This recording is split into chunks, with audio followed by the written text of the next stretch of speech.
네, 반갑습니다. DSA 김대웅 원장입니다. 이번에 다른 걸로 하려고 했는데 그 우크라이나 사태가 계속 점점 심각해지는 것 같아요. 그래서 이제 러시아 입장에 그 우크라이나가 러시아가 이제 긴장 관계에서 전쟁 터지기 직전에 제가 이제 그렇게 된 원인에 대해서 설명드린 영상이 있어요. 멤버십 영상에. 그걸 한번 꼭 보시고, 그 다음에 이제 그 대통령 경호처나 국정원 7급 준비생분들은 반드시 멤버십에 가입하셔서 그 시사 이슈 분석한 거 있죠. 그거 몰아서 보십시오. 꾸준히 보셔야 돼요. 알겠죠? 이번에 이제 다른 주제로 하려고 했는데 우크라이나 사태가 너무 심각하니까 걱정이 돼서 같이 이제 한번 생각해 보는 의미로 이제 올리자 싶어서 올리는데, 지금 결국 전쟁이 터졌고, 근데 이제 러시아가 예상치 못하게 압도적으로 이길 거라고 생각했는데 러시아가 결국은 어떻게 됐어요? 지금 고전하고 있거든요. 그 핵심이 사실은 이제 보급로가 긴 게, 그러니까 일단 우크라이나 이제 비행기, 항공기, 전투기가 살아 있는 거예요. 그러니까 제공권은 완전히 장악 못한 게 있고 러시아에서. 그다음에 이제 그렇다 보니까 보급이 원활하게 이루어지지 않는데, 이제 그 미국에서 개발한 최신 무기 중에 하나가 이제 그 대전차 미사일인데, 그게 이제 원래는 이렇게 딱 쏘면요, 이게 뒤에 후폭풍이 엄청 심해요. 그래서 제가 또 이제 저는 박격포였는데 그거 같이 주특기 교육받는 친구들하고 같이 받았거든요. 근데 이제 이게 이제 그 무반동, 우리는 그걸 무반동 그거라고 하나? 어쨌든 제가 이제 기갑을 나왔으니까 그 딱 쏘잖아요. 그럼 뒤에 사람이 서 있으면 안 돼요. 엄청 다쳐요. 머리가 날아간다는 얘기도 있고 뒤에 팍. 그러니까 이제 전차 입장에서는 그게 어디 있는지 딱 아니까 처음에 딱 쏘고 나면 그 사람은 이제 거의 죽은 목숨인데, 이제 이번에 미국에서 개발한 이 대전차 미사일포는 이제 거의 그냥 통 발사되는 거예요. 박격포처럼 통 발사되니까 어디서 쐈는지 모르는데 통 발사되고 이제 날아가는 도중에 이제 점화가 되면서 정밀 타켓으로 이제 탁 가는 거예요. 유도탄처럼. 이것 때문에 피해가 엄청 많나 봐요. 이제 러시아 기갑부대가. 그러니까 이제 러시아에서 너무 이제 고전하니까 제가 볼 땐 푸틴 대통령이 정상은 아니에요. 제가 생각할 때. 지금 러시아 내에서도 지금 푸틴의 이 지금 밀어붙이는 전쟁에 대해서 엄청 반대 많이 하고 있는 걸로 알고 있는데, 그러니까 이제 이 자기가 단숨에 제압할 거라고 생각했는데, 이제 전쟁을 이길 거라고 생각했는데 계속 길어지니까 좀 원전에다가 폭격을 하는 거예요. 미친 거예요. 지금 제가 볼 때는. 그 전쟁을 하더라도 최소한의 도의적인 부분은 지켜야 되잖아요. 민간인 피해가 안 가도록, 군인들끼리 서로 전쟁을 할 수 있도록. 근데 민간인 원전에다가 폭격을 해버리면 그 전기 수급 문제가 아니라 이거는 완전 체르노빌 사태처럼 뭐 엄청난 사람이 죽거나 다치고 뭐 거의 그거는 뭐 어마어마한 피해잖아요. 맞죠? 근데 원전에다가 지금 미사일 계속 쏘는 거예요. 여기서 우리가 한번 깨달아야 되는 게 뭐냐면, 첫 번째 보세요. 러시아가 우크라이나랑 전쟁하면 마치 미국이나 서방 국가들이 나토 이제 가입은 안 했지만 미국이나 나토 그 서방 국가, 유럽 국가들이 바로 같이 전쟁에 개입해서 러시아군과 전투를 벌일 것처럼 액션을 취했거든요. 근데 전쟁 일어났는데 그냥 뒷짐졌어요. 그리고는 이제 물품 지원을 해주죠. 물품 지원을 해주지만 결국은 개입을 안 한 거예요. 만약에 러시아에서 원래 자기들 계획대로 항공기 이제 무력화시키고, 그다음에 이제 하늘 제공권 장악하고 보급만 원활하게 이루어졌으면 그냥 금세 끝나는 거예요. 이거 보세요. 제가 그때 저번 영상 분석할 때 그랬잖아요. 이게 우크라이나가 원래 소비에트 연방공화국에서 독립했을 때 핵 보유국 3위였단 말이에요. 3위. 핵무기, 소련 예전에 소비에트 연방공화국일 때 우크라이나에 핵무기 엄청나게 많이 배치해 놨었거든요. 그게 3위였어요, 3위. 근데 러시아하고 미국이 짬짬이 묻고, 그거 핵 없애면 우리가 핵보호 우산이죠. 그 프로그램에 가입시켜서 보호해 줄게. 그래서 이제 우크라이나는 스위스처럼 영세 중립국으로 가겠다 이렇게 한 거예요. 근데 보세요. 이게 아무도 안 도와주잖아요. 결국 물품 지원이나 해주면서 생생내지. 적극적으로 개입해서 러시아가 침범하는 걸 막아주냐고요. 아니라는 거예요. 제가 저번 영상에서 분명히 그랬죠. 우리나라가 반면교사 삼아야 된다고. 전시작전권 반드시 우리나라 되찾아야 됩니다. 지금은 미군이 일방적으로 작전 지휘를 하게 돼 있어요. 근데 보세요. 미군이 아무리 미군이 우리나라에 주둔해 있다 하지만 미군이 피해 범위가 엄청나게 많아질 것 같으면 미군이 같이 싸워줄 것 같아요? 아니에요, 제가 볼 때. 그건 믿을 수가 없어요, 그거는. 지금 우크라이나도 마찬가지로 핵 무기 다 없애면 우리가 보호해줄게. 영세 중립국으로 간다고 알아서 우리가 보호해줄게. 강대국끼리 협의한 건데 안 지켜지잖아요, 지금. 에? 그리고 마치 러시아가 쳐들어오면 미국이나 서방 국가가 같이 대응해서 전쟁을 치러줄 것처럼 액션 취해놓고는 에?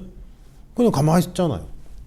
이게 냉엄한 국제사회 현실이에요. 아직도 미국에 의존해야 되고 미국의 전시작전권이 미국에서 전시작전권 가지고 있어야지만 미국이 전쟁이 발발했을 때 자선 개입할 거라고 핑크빛 안이란 낙관론을 주장하는 분들은 정신 차려야 돼요. 제가 볼 때는. 네.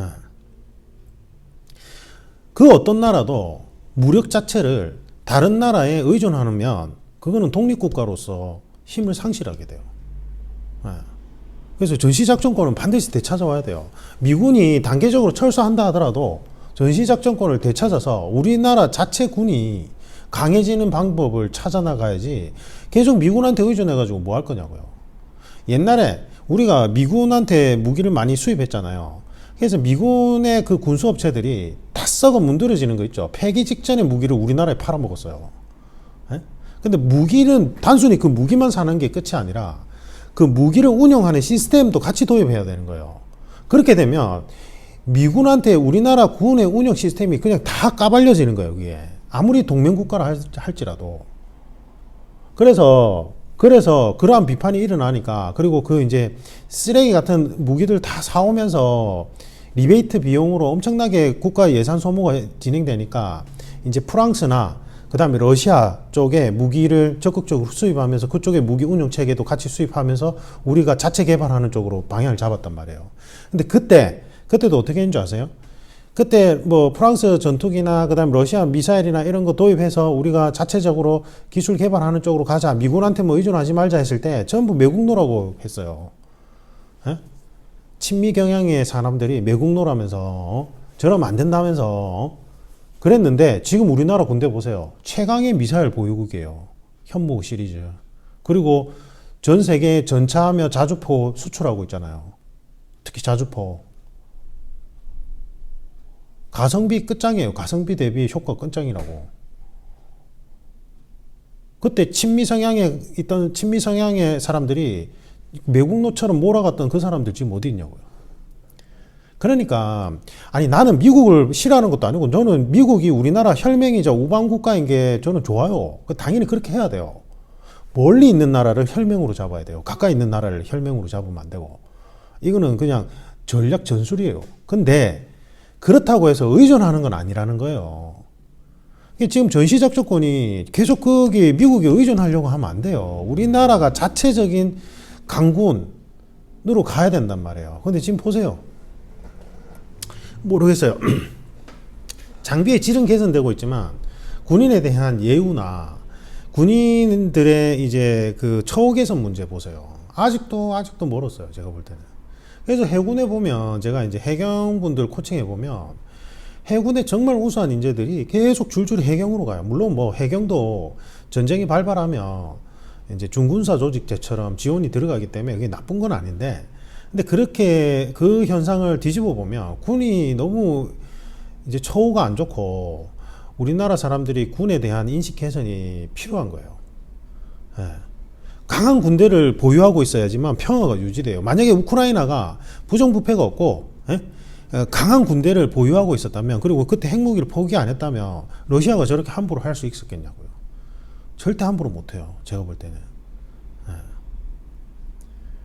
너무 안타까워요. 지금 우크라이나의 민간인 사상자가 얼마나 많이 나오겠어요. 그래서 우리는 제가 볼 때는 저번에 이제 그때 이재명 도지사 분께서 이제 말 실수를 하셨죠. 그래서 다행히 사과를 계속 하셔서 다행인데, 뭐 제가 취지는 알겠어요. 취지는 분명히 이제 너무 끔찍하고 절대 전쟁은 일어나서는 안 된다 한 다음에 이제 취지 말에 나온 거니까 취지는 알겠는데, 그래도 지금 전쟁 중이고 우크라이나 일반 민간인까지도 죽고 있는 상황에서 그건 적절치 않았다고 생각하고, 반드시 저는 우리나라가 직접 전쟁에 참여할 수는 없어요. 왜냐하면 러시아도 중요한 우리나라와 이제 무역이나 아까 얘기했던 기술 관련된 부분에 있어서 파트너 국가이기 때문에 전쟁에 일방적으로 참여해서는 안 되겠지만, 우리가 이제 계속 우크라이나를 지지한다는 발언들을 이제 정치인들하고 좀 공인들이 좀 적극적으로 표현해 줬으면 좋겠어요. 국제사회. 그 다음에 러시아라고 싸잡아서 얘기할 게 아니라 푸틴을 반대한다고 그렇게 좀 명확하게 분리해서 얘기했으면 좋겠어요. 일본 있잖아요. 일본 사람들은 사실은 제가 예전에 만났던 상당수의 일본 지식인들은 독도가 당연히 우리나라 거라고 생각해요. 근데 이제 이분들이 항상 하는 말이 뭐냐면, 한국 사람들이 알게 모르게 일본 국민들, 평범한 국민들한테도 뭔가 적개심을 가진 제스처를 취하니까 자기들도 같이 맞받아 친다는 거예요. 근데 그게 누구의 장난이냐면 일본의 극우 세력의 장난인 거예요. 그러니까 일본의 극우 세력들이 계속 그렇게 선동질을 하는 거예요. 그러니까 우리는 일본을 혐오한다, 일본을 반대한다 이러면 안 되고, 일본의 극우 세력, 역사를 왜곡하고 날조하는 일본의 극우 세력을 반대한다라고 분리를 해줘야 된다는 거죠. 예. 그 외에 나머지 일본 국민들은 평화를 다 사랑하고, 어떻게 보면 그때 2차 세계대전 때 일본 국민들도, 일반 평범한 주권적인 국민들도 피해자들이에요. 예. 그때 그 군국주의 지향하던 정부에. 맞죠? 그러니까 분리를 하고, 지금도 마찬가지예요. 러시아에 평화를 사랑하는 사람들 많단 말이에요. 푸틴을 반대하는 일반 러시아 국민들도 많아요. 제가 알고 있기로는. 그래서 이번에 그 우크라이나 대통령 암살하는 그 어디죠? 체첸인가? 그 비밀 특수부대 이제 위치 알아서 제보해줘서 전멸됐잖아요. 그죠? 그래서 우리가 국제사회 또는 우리가 적극적으로 우크라이나를 지지한다는 얘기를 할 때 러시아를 반대한다 하지 말고, 푸틴 전쟁 전범, 지금 전쟁은 종범이죠, 이 사람들은. 맞죠? 전쟁을 일으킨 푸틴을 반대한다. 그래서 러시아에서 자정작용을 통해서 전쟁을 자발적으로 멈출 수 있게끔 러시아의 지성인들이나 러시아 내 국민들을 지지한다는 형태로 가야 돼요. 우리나라 지금 정치인들이나 대통령이나 공무원들이 좀 그렇게 적극적으로 국제사회에 계속해서 표현해 줬으면 좋겠어요. 러시아 눈치 본다고 가만히 있지 말고. 예. 중요한 파트너 국가임은 분명하지만, 그렇다고 해서 우리가 전쟁을 일으킨 푸틴의 눈치를 볼 필요는 없다고요. 맞죠? 좀 많이 안타까워요. 지금 얼마나 공포스럽겠냐고요. 거기 일반 시민들, 그리고 어린아이들. 맞죠? 이거는 우리 국제사회에서 계속 지지해준다고 얘기해주고, 그리고 물품 지원 가능하면 물품 지원도 해주고, 인도적 차원에서 지원해줄 수는 있잖아요. 맞죠? 너무 끔찍한 것 같아요. 그러니까 전쟁이 안 일어나려면 강한 군대가 있어야 되고, 우리나라에서도 군인과 군인의 처우 개선 문제가 반드시 실질적으로 이루어져야 되고, 그 다음에 동시에 전시작전권 전환이 반드시 이루어져야 돼요. 전작권 전환이 빨리 이루어져야 돼요. 제가 볼 때는.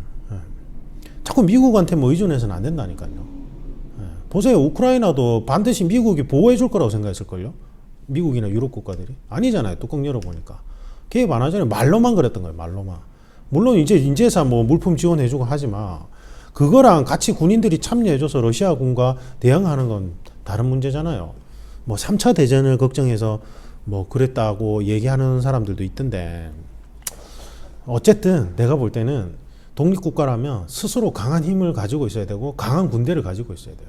그래서 제가 예전에 그때 이제 군대 저는 엄청 늦게 갔거든요. 군대 엄청 늦게 갔는데, 그때 제가 이제 막 제대했을 때가 2000년대 초반이었던 것 같아요. 언제였는지 정확하게 기억이 안 나는데, 그때 이제 막 대학의 그걸 뭐라고 그러죠? 여학생회? 총학생회가 있고, 여학생들만 이루어진 또 학생회가 있잖아요. 근데 그때 좀 뭔가 분위기가 이상했던 게, 마치 군대 갔다 온 사람들을 죄인 취급하는 거예요. 복학생들은 찌질하고 뭔가 더럽다 이러면서 또 함부로 후배들 대한다 이러면서, 또 군대는 살상을 목적으로 하는 것이니 군대는 없어져야 되는데 이상한 얘기를 하는 거예요. 그때 일부 여학생, 그 학생회 소속 여학생들이. 그래가지고 그때 이제 제가 들어갔던 교양 수업에 그 여성 교수님이 그게 무슨 말도 안 되는 소리냐라고 이제 항변을 해주셔야 되는데 이 여성 교수님도 이상한 소리를 하는 거예요. 우리나라 군인대가 베트남전 때 베트남인 상대로 뭔가 끔찍한 일을 저질렀던 부분에 대해서 이제 뭔가 사과를 해야 된다. 그리고 그 사과해야 될 부분이 있으면 사과해야 되겠죠. 맞죠?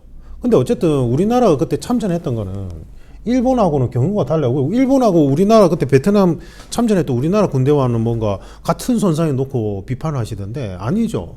왜냐면 일본은 자기들이 식민지 만들려고 자기들이 침범한 거고 우리나라는 미군을 도와주기 위해서 미군은 왜 애초에 왜 갔어요? 그 베트남이 공산화되지 않고 민주 정부가 유지될 수 있도록 미군이 개입했고 우리나라는 그때 미군의 요청을 받아서 베트남의 민주주의가 지켜질 수 있도록 들어갔던 거라고요. 물론 그때 민주 정권을 지향했던 정부가 너무 부패가 심했긴 했지만 그래서 전쟁 도중에 이제 잔혹하고 가혹행위가 있었던 거는 뭐 일부 증언을 통해서 나오죠. 그럼 그 부분에 대해서 사과는 할 수 있지만 그렇다고 해서 우리나라 군대가 쓸모없다, 소용없다, 뭔가 잔인한 살인을 하는 곳이다 이렇게 얘기하면 안 되죠.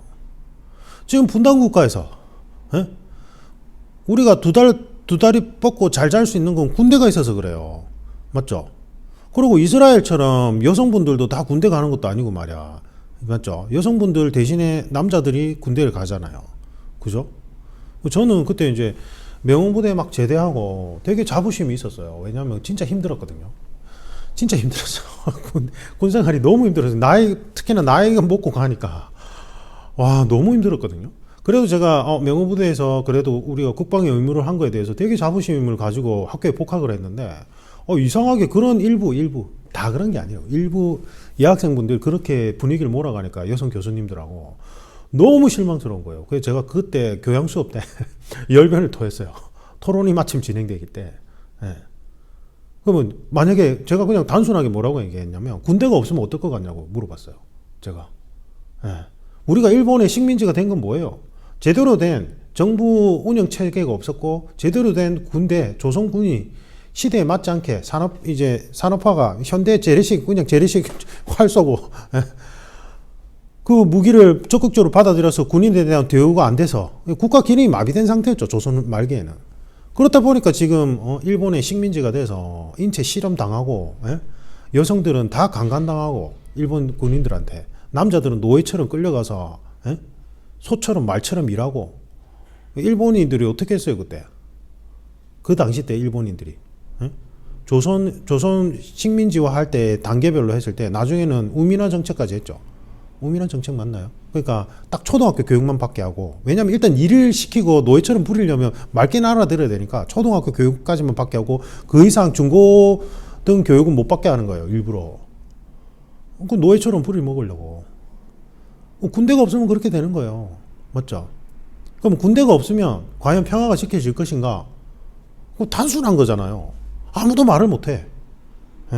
그러면 지금 군대 가서 열심히 국방의 의무를 하고 오는 그 2년 그때 얼마였더라? 3년은 채 안 됐거든요. 그때 제가 늦게 갔는데 개정 그거 3년 아니었어요. 2년 얼마였는데 그러면 젊은 나이에 한창 공부하고 일해야 되는 나이에 그 기간 동안 그때는 우리 월급도 없었어요. 지금은 뭐 월급이 어마어마하더만. 우리 그때 월급이라는 게 10,000원인가 12,000원인가 담배는 한 보루씩 줬어요. 담배가 뭐 그때 몇백 원이었으니까 디스 1,000원도 안 했었거든요. 몇백 원이었어. 800원, 900원, 700원이었나?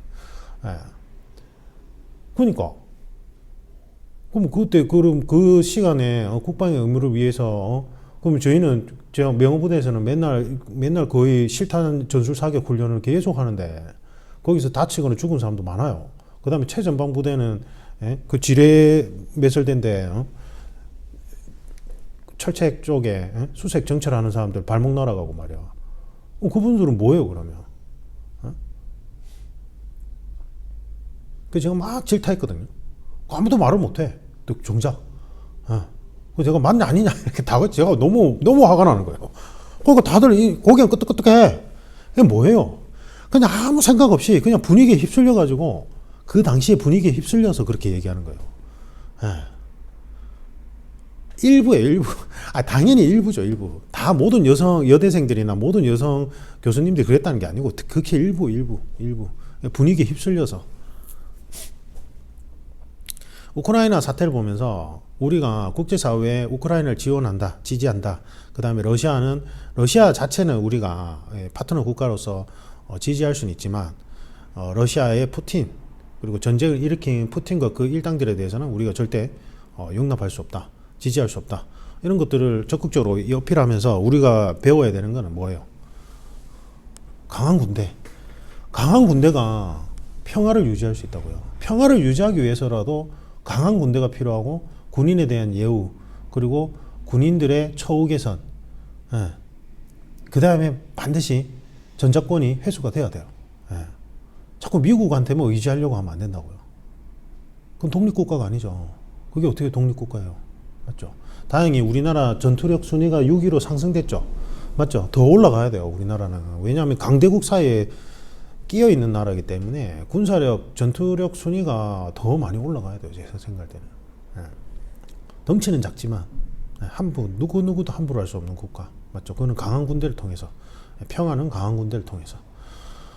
우크라이나 사태를 보면서 느끼죠. 그 우크라이나도 보세요. 지금 국가를 지키기 위해서 군인들이 엄청난 희생을 하는 거예요.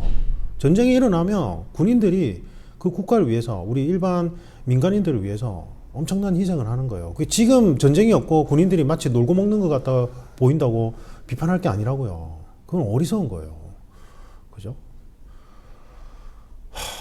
아우, 좀 푸틴, 제가 볼 때는 제정신 아닌 것 같아요, 이 사람, 지금. 그러니까 지금 전쟁이 이런데 질질 끌면은 그냥 협상을 통해서 자기들 얻을 거 없고 그냥 딱 종결해야 되는데, 안 되니까 지금 원전에다 대고 폭격을 하잖아요. 미친 짓이죠. 얼마나 많은 민간인들이 죽겠냐고요. 죽거나 다치겠냐고요. 미국하고 서방 국가는 제가 익히 예상을 했기 때문에 그럴 거라고. 절대 개입 못 하거든요. 개입하면 중국도 또 뭐 개입할 수도 있고, 그럼 또 3차 대전까지 확대될 수도 있고. 애초에 우크라이나가 핵무기를 포기해서는 안 되는 거였고, 그렇게 뭐 영세 중립국으로 지향한다고 해서도 안 되는 거였어요, 제가 볼 때는.